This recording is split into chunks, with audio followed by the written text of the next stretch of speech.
أعوذ بالله من الشيطان الرجيم.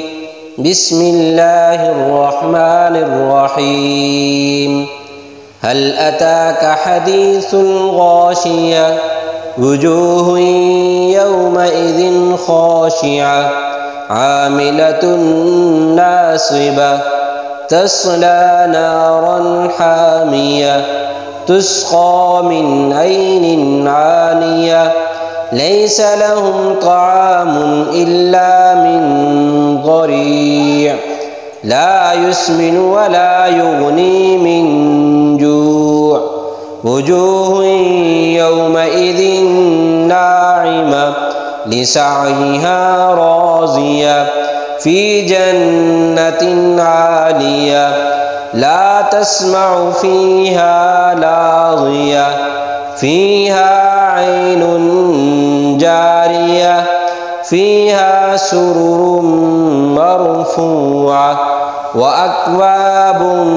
موضوعة ونمارق مصفوفة وزرابي مبثوثة أفلا ينظرون إلى الإبل كيف خلقت وإلى السماء كيف رفعت وإلى الجبال كيف نصبت وإلى الأرض كيف سطحت فذكر إنما أنت مذكر لست عليهم بمسيطر إلا من